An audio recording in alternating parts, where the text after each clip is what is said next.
പിതാവിൻ്റെയും പുത്രൻ്റെയും പരിശുദ്ധാത്മാവിൻ്റെയും നാമത്തിൽ ആമേൻ. എൻ്റെ പ്രിയപ്പെട്ടവർ, ഇന്ന് ജൂൺ 25 വ്യാഴാഴ്ച. അമ്മേ പരിശുദ്ധ അമ്മേ, അമ്മേ പരിശുദ്ധ ദൈവമാതാവേ, കൃപാസനത്തിലൂടെ ഞങ്ങൾക്കും ഞങ്ങളുടെ ദേശത്തിനും അമ്മ മധ്യസ്ഥം തേടി തന്ന എല്ലാ അനുഗ്രഹങ്ങൾക്കും കൃപകൾക്കും ഞങ്ങളിപ്പോൾ ഹൃദയം നിറഞ്ഞ നന്ദി പറയുന്നു. അമ്മേ പരിശുദ്ധമ്മേ ദൈവമാതാവേ, 2004 ഡിസംബർ 7 ഉച്ചകഴിഞ്ഞ് 2:30 കൃപാസനത്തിൽ സംഭവിച്ച അമ്മയുടെ പ്രത്യക്ഷപ്പെടലിനെക്കുറിച്ച് തിരുസഭയ്ക്ക് സമർപ്പിച്ചിരിക്കുന്ന പഠനരേഖകളുടെ മേൽ സഭാത്മകമായ പഠനം ആരംഭിക്കുവാൻ ഞങ്ങൾ പ്രാർത്ഥിക്കുന്നു. അമ്മേ പരിശുദ്ധമേ, ഭൂസ്വർലോകങ്ങളുടെ രാജ്ഞിയായ അങ്ങേയ്ക്ക് ഭൗമസംരക്ഷണത്തിനായി പ്രപഞ്ചപ്രകൃതിയെ തന്നെ തിരുസഭ പ്രതിഷ്ഠിക്കുവാൻ ഈ പ്രത്യക്ഷീകരണം വഴി ഇടയാക്കണമേ. പരിശുദ്ധമേ, ജപമാല മാതാവേ, സകല കൃപാസനം പ്രാർത്ഥനയോടും ചേർത്ത് ഞങ്ങളിപ്പോൾ പ്രാർത്ഥിക്കുന്ന ഈ കുടുംബത്തിന്റെ പ്രത്യേക നിയോഗം പറ മക്കളെ.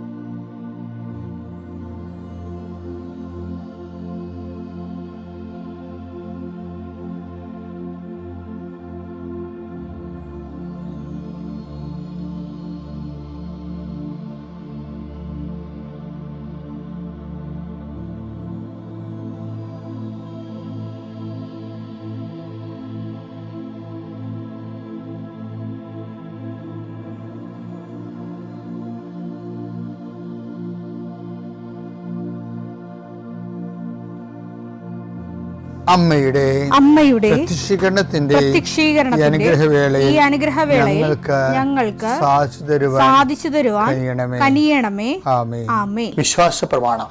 സർവശക്തനായ പിതാവും ആകാശത്തിന്റെയും ഭൂമിയുടെയും സൃഷ്ടാവുമായ ദൈവത്തിൽ ഞാൻ വിശ്വസിക്കുന്നു. അവിടുത്തെ ഏകപുത്രനും ഞങ്ങളുടെ കർത്താവുമായ ഈശോ മിശിഹായിലും ഞാൻ വിശ്വസിക്കുന്നു. ഈ പുത്രൻ പരിശുദ്ധാത്മാവിനാൽ ഗർഭസ്ഥനായി കന്യകാമറിയത്തിൽ നിന്ന് പിറന്ന് പൊന്തിയോസ് പീലാത്തോസിന്റെ കാലത്ത് പീഡകൾ സഹിച്ച് കുരിശിൽ തറയ്ക്കപ്പെട്ട് മരിച്ച് അടക്കപ്പെട്ട് പാതാളങ്ങളിൽ ഇറങ്ങി മരിച്ചവരുടെ ഇടയിൽ നിന്ന് 3-ാം നാൾ ഉയർത്ത് സ്വർഗത്തിലേക്ക് എഴുന്നള്ളി സർവശക്തിയുള്ള പിതാവായ ദൈവത്തിന്റെ വലതുഭാഗത്തിരിക്കുന്നു. അവിടെ നിന്ന് ജീവിക്കുന്നവരെയും മരിച്ചവരെയും വിധിക്കുവാൻ വരുമെന്നും ഞാൻ വിശ്വസിക്കുന്നു. പരിശുദ്ധാത്മാവിലും ഞാൻ വിശ്വസിക്കുന്നു. വിശുദ്ധ കത്തോലിക്കാ സഭയിലും പുണ്യവാന്മാരുടെ ഐക്യത്തിലും പാപങ്ങളുടെ മോചനത്തിലും ശരീരത്തിന്റെ ഉയർപ്പിലും നിത്യമായ ജീവിതത്തിലും ഞാൻ വിശ്വസിക്കുന്നു. ആമേൻ. സുഖസ്ഥനായ ഞങ്ങളുടെ പിതാവേ, അങ്ങയുടെ നാമം പൂജിതമാകണമേ. അങ്ങയുടെ രാജ്യം വരണമേ. അങ്ങയുടെ തിരുമനസ് സ്വർഗത്തിലെ പോലെ ഭൂമിയിലും ആകണമേ. അന്നു വേണ്ടുന്ന ആഹാരം ഇന്ന് ഞങ്ങൾക്ക് തരണമേ. ഞങ്ങളോട് തെറ്റ് ചെയ്യുന്നവരോട് ഞങ്ങൾ ക്ഷമിക്കുന്നത് പോലെ ഞങ്ങളുടെ തെറ്റുകൾ ഞങ്ങളോടും ക്ഷമിക്കണമേ. ഞങ്ങളെ പ്രലോഭനത്തിൽ ഉൾപ്പെടുത്തരുതേ, തിന്മയിൽ ഞങ്ങൾ രക്ഷിക്കണമേ. ആമേൻ. നന്മ നിറഞ്ഞ മറിയമേ, സ്വസ്തി. കർത്താവ് അങ്ങയുടെ കൂടെ സ്ത്രീകളിൽ അങ്ങ് അനുഗ്രഹിക്കപ്പെട്ടവളാകുന്നു. അങ്ങയുടെ ഉദരത്തിൻ ഫലമായി ഈശോ അനുഗ്രഹിക്കപ്പെട്ടവനാകുന്നു. പരിശുദ്ധ മറിയമേ, തമ്പുരാന്റെ അമ്മേ, പാപികളായ ഞങ്ങൾക്ക് വേണ്ടി ഇപ്പോഴും ഞങ്ങളുടെ മരണസമയത്തും തമ്പുരാനോട് അപേക്ഷിക്കണമേ. ആമേൻ. നാളത്തെ പ്രാർത്ഥനയ്ക്ക് നിങ്ങൾ എവിടെയാണ് പ്രാർത്ഥന ആവശ്യമുള്ളത് അവിടെ പോയി നിൽക്കണം. ചിലപ്പോൾ വീടിൻ്റെ അടിത്തറ ചെയ്തിട്ട് ഒന്നുമാകാത്ത അവസ്ഥയായിരിക്കും. ചിലപ്പോൾ വീടിൻ്റെ സ്ഥലം ഉണ്ടാകും, വീട് പണിയാൻ തുടങ്ങിയിട്ടില്ല, അല്ലെങ്കിൽ കെട്ടിടങ്ങളായിരിക്കും. ചിലപ്പോൾ നിങ്ങളുടെ ജീവിതമാർഗത്തിന് പറ്റിയ കടകളാവലായിരിക്കും, ചിലപ്പോൾ കന്നുകാലിത്തൊഴുത്തായിരിക്കും. ഇപ്പോൾ എവിടെയാണ് നിങ്ങൾക്ക് പ്രാർത്ഥന ആവശ്യമുള്ളത് അവിടെ നിങ്ങളുണ്ടാവണം. പിന്നെ നാളത്തെ പ്രാർത്ഥനയ്ക്ക് നിങ്ങളുടെ രേഖകളെല്ലാം കയ്യിലെടുക്കും. നമ്മളിങ്ങനെ ആഴ്ചയിൽ ഒരു വട്ടമാണ് ഇങ്ങനെ ചെയ്യണത്. രേഖകളെല്ലാം കയ്യിലുണ്ടാകണം. അപ്പോൾ ഇന്ന് ഞാനത് പറയുകയാണ്, നാളെ അതെല്ലാം കയ്യിലുണ്ടാകില്ല. ആ സമയത്ത് ഓടിപ്പോയി എടുക്കണം, ശരിയല്ല. അപ്പോൾ രേഖകളെന്ന് പറയുമ്പോൾ ഇപ്പോൾ അഡ്മിഷൻ നടക്കുന്ന സമയമല്ലേ, പല ആൾക്കാരും അഡ്മിഷന് വേണ്ടി പ്രാർത്ഥിക്കുന്ന സമയമാണ്. ചിലർ വിദേശ യാത്ര ഉള്ളവരുണ്ട്. ചിലർ ഇൻ്റർവ്യൂ ഉള്ളവർ, VFSൻ്റെ ഇൻ്റർവ്യൂ ഉള്ളവരുണ്ട്. ഇപ്പം ചില ആശുപത്രി പോകാൻ ആൾക്കാരുണ്ട്. അപ്പോൾ ആശുപത്രി ചീട്ട് കയ്യിലുണ്ടാകണം. ചിലപ്പോൾ കീമോയോ അതുപോലെയൊക്കെയുള്ള കാര്യങ്ങളില്ലേ, അതിലൊക്കെ പോകാൻ നേരത്ത് നമുക്ക് ഒരു ദൈവത്തിന് സമർപ്പിച്ച് കഴിഞ്ഞാൽ നമ്മുടെ റിസ്ക് എല്ലാം തീർന്നില്ലേ. പിന്നെ നമ്മൾ ദൈവത്തിൽ ആശ്രയിച്ചാൽ പിന്നെ നമ്മളുടെ റിസ്ക് തീർന്ന് ദൈവം അത് വേണ്ട പോലെ എല്ലാ കാര്യങ്ങളെക്കുറിച്ചും നമ്മളെക്കാളും ഷാർപ്പ് ഷൂട്ടായിട്ട് എന്ത് ചെയ്യണമെന്നതിനെക്കുറിച്ച് കർത്താവിന് പദ്ധതിയുണ്ട്.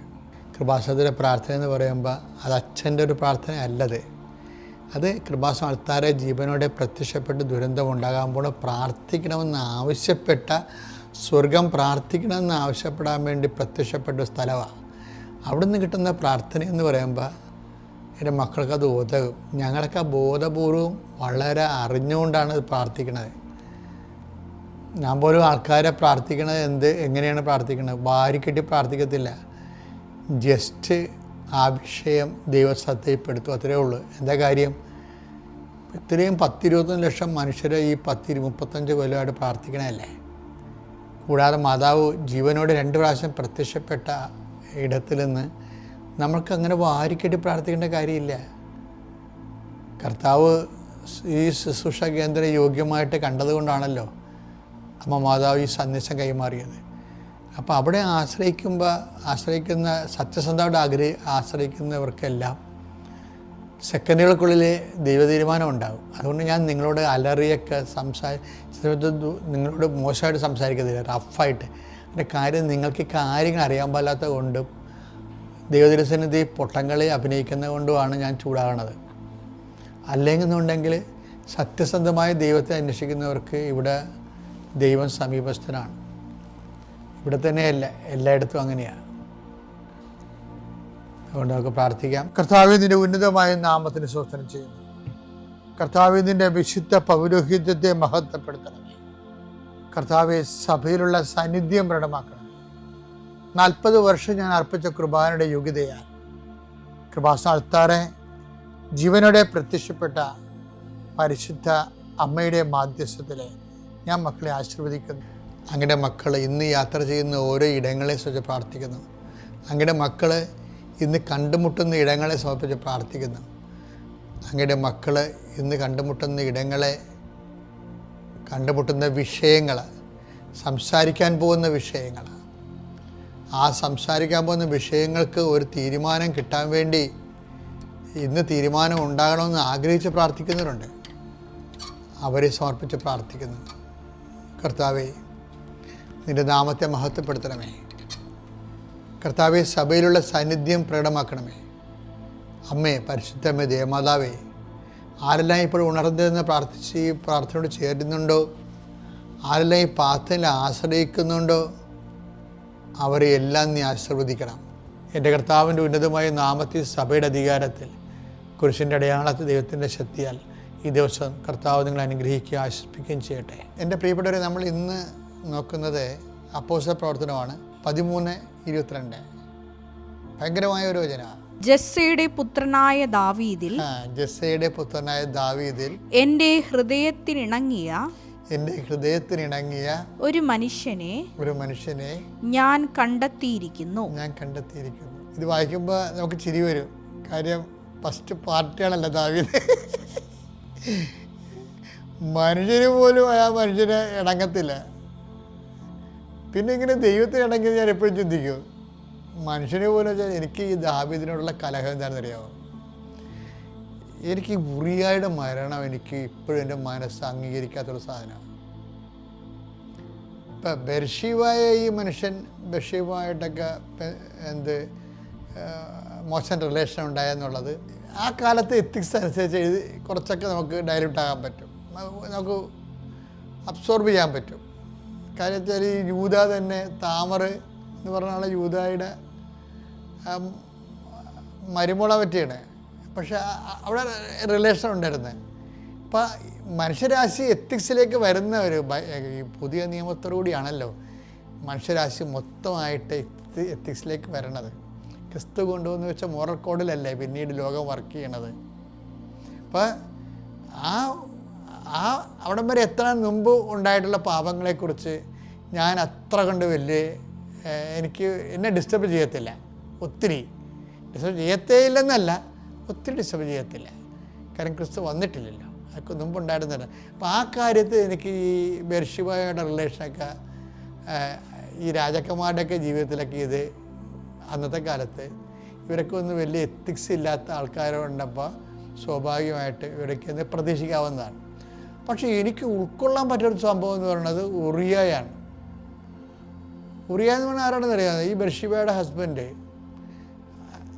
അയാളെ ദാവീദ് യുദ്ധമുന്നണി കൊണ്ടുപോയി ബലാത്കാരമായിട്ട് കൊന്നു കളഞ്ഞു.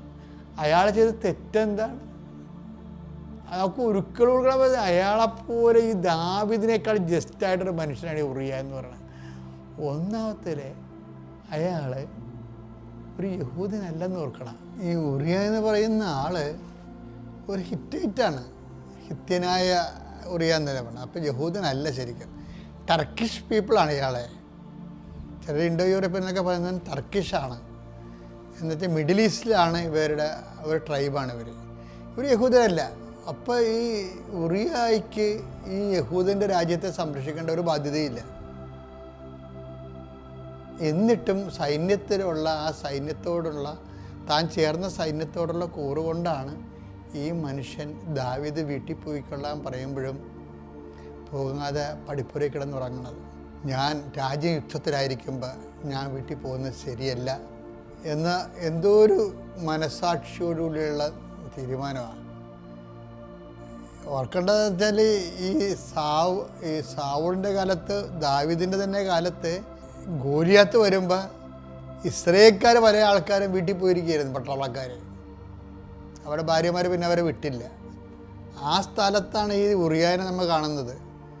ഉറിയ വീട്ടിൽ പോകാൻ പറഞ്ഞിട്ടും പോകാതെ തൻ്റെതല്ലാത്ത ഒരു വംശത്തിന് വേണ്ടി ഉറിയ രക്തസാക്ഷിയാകുകയാണ് ശരിക്കും.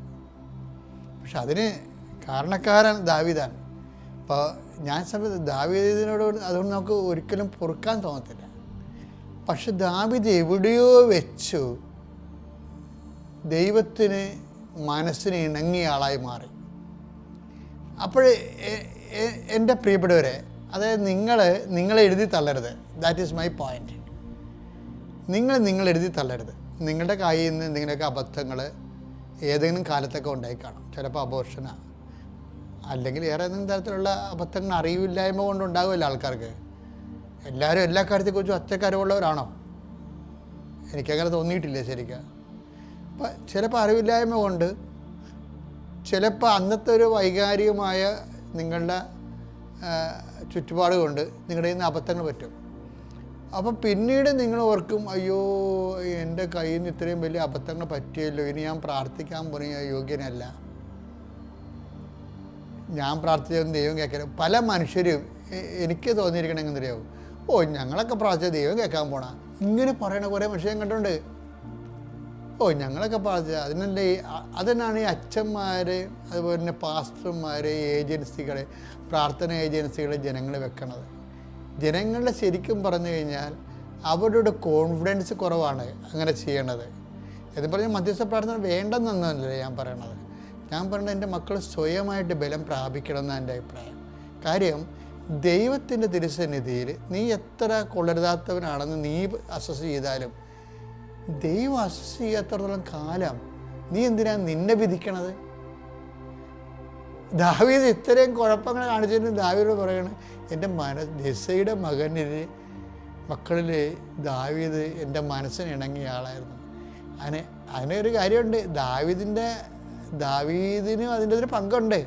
എന്നുവെച്ചാൽ ഈ മനുഷ്യൻ ആരും പറയാത്തൊരു കാര്യം ദൈവത്തോട് പറഞ്ഞു. ഇവൻ ഇത് പാപം ചെയ്തു കഴിഞ്ഞപ്പോഴേ അവൻ ദൈവത്തോട് പറഞ്ഞത്, എനിക്ക് എന്നോട് തന്നെ പൊറുക്കാൻ പറ്റണില്ല, എനിക്ക് നിന്നെ മിസ് ചെയ്യണമെന്ന് പറഞ്ഞു. അതാണ് ഒരു വിഷയമായിപ്പോയത്. ഇപ്പം നമ്മൾ പറഞ്ഞില്ലേ ഐ മിസ് യു എന്ന് പറയത്തില്ലേ, അതുപോലെ ദാവീദ് ദൈവത്തോട് പറഞ്ഞ് പാപമല്ല പ്രശ്നം, ഐ മിസ് യു. അതാണ് ഇവിടുത്തെ ഏറ്റവും വലിയ പ്രാർത്ഥന എന്ന് പറയുന്നത്. എൻ്റെ പാപത്തെക്കുറിച്ചല്ല ഞാൻ ചിന്തിക്കുന്നത്. ആ പാപത്തിൻ്റെ വിഷയങ്ങൾ കാരണം ഐ മിസ് യു, എനിക്ക് നിന്നെ കൈമോശം വരുന്നു, നഷ്ടപ്പെടുന്നു. ഇത് ദൈവത്തിൻ്റെ ചങ്കെ കൊണ്ടുവരുന്നുണ്ട് ഈ സംഭവം. ദാവീദ് എപ്പോഴാണ് നിങ്ങൾ ചോദിക്കും, പിന്നെ ദാവീദ് അങ്ങനെ മിസ് യു എന്നൊക്കെ പറഞ്ഞില്ല. ദാവീദ് പറഞ്ഞിട്ടുണ്ട്. എന്താ വെച്ചാൽ ദാവീദ് പറഞ്ഞു, അങ്ങയുടെ തിരുസന്നിധിയിൽ നിന്ന് എന്നെ തള്ളിക്കളയരുത്. ഞാൻ ഇങ്ങനെ ഒരു പോക്ക് കേസാണ്, എൻ്റെ കയ്യിൽ നിന്ന് അബദ്ധം സംഭവിച്ചത് തന്നെയാണ്, ഐ അഡ്മിറ്റ് ഇറ്റ്. പക്ഷേ നിൻ്റെ തിരുസന്നിധിയിൽ എന്നെ തള്ളിയ ഞാൻ പിന്നെ ഇല്ല. അപ്പോൾ എന്നേക്കാളും അവനേക്കാളും ദൈവത്തോടുള്ള ബന്ധത്തിന് ഇവന് ഇതാണ് ദാവീദിൻ്റെ അനുതാപം എന്ന് പറയണത്. ശരിക്കും പറഞ്ഞാൽ ഇതാണ് ദൈവത്തിൻ്റെ മനസ്സിൽ ഇണങ്ങിയത്. ദൈവത്തിൻ്റെ മനസ്സ്. ഇപ്പം ഞാനിപ്പോൾ നിങ്ങളോട് ഉടമ്പടിയുടെ കാര്യം പറയുമ്പോൾ നിങ്ങൾ ഉടമ്പടി ജപ്റ്റ് മാറാൻ, ഉടമ്പടി ജോലി കിട്ടാൻ, ഉടമ്പടി വിവാഹം നടക്കാൻ എന്നൊക്കെ നിങ്ങൾ പറയും. പക്ഷെ ഞാൻ അങ്ങനെ പറയത്തില്ല. ഞാൻ എന്താ പറയണത്? ഉടമ്പടിക്ക് വേണ്ടി തന്നെയാണ്. എന്താണ് കാര്യം? ദൈവത്തോട് ഉടമ്പടി ചെയ്യുന്നത് തന്നെയാണ് ഉടമ്പടിയുടെ ലക്ഷ്യം. അപ്പോൾ ദൈവത്തെ മിസ് ചെയ്യാതിരിക്കാൻ വേണ്ടി നമുക്ക് ഒരു മാനസികാവസ്ഥ വന്നാൽ നമ്മൾ രക്ഷപ്പെടും. പിതാവിൻ്റെയും പുത്രൻ്റെയും പരിശുദ്ധാത്മാവിൻ്റെയും നാമത്തിൽ.